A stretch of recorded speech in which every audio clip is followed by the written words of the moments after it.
They arrived not with tanks, but with briefcases, not with soldiers, but with spreadsheets. Their weapon of choice isn't a bullet, but a loan agreement. Their conquest isn't of land, but of economic sovereignty. This is the untold story of the International Monetary Fund, a story not of aid, but of power, a system that critics argue has become the world's most powerful silent dictator.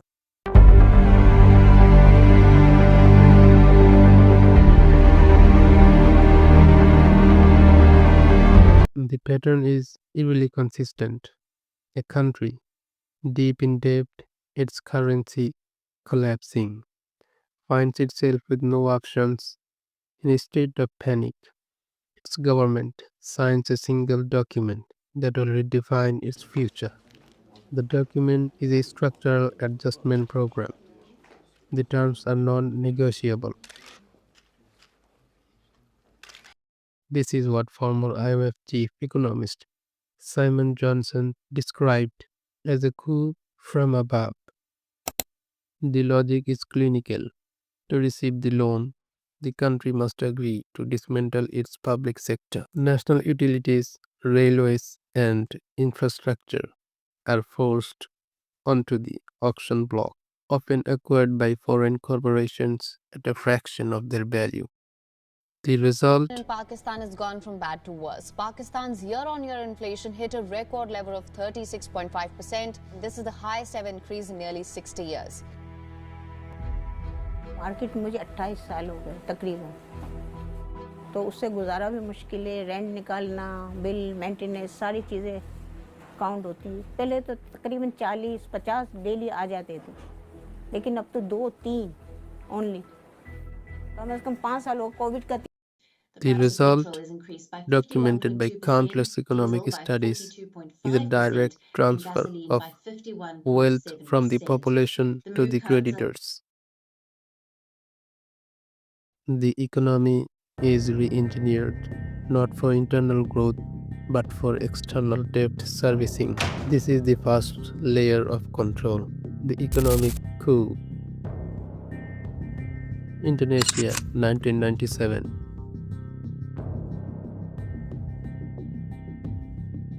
The Asian financial crisis hits. The IMF's loan came with a condition that went far beyond economics. It demanded the dismantling of the Suharto family's monopolies, the very source of its political power. A financial institution in Washington was dictating the political structure of a sovereign nation. The elected government's role was reduced to that of an administrator. In effect, a financial institution in Washington was dictating the political structure of a sovereign nation. Argentina 2001. After a decade of strict adherence to the IMF's plan, the country experienced a total systematic collapse. The result was rioting, political chaos, and 5 presidents in 2 weeks. The question isn't whether the IMF intended this chaos. The question is, why does political instability so frequently follow its prescribed stability? To understand why the system persists, you must follow the power.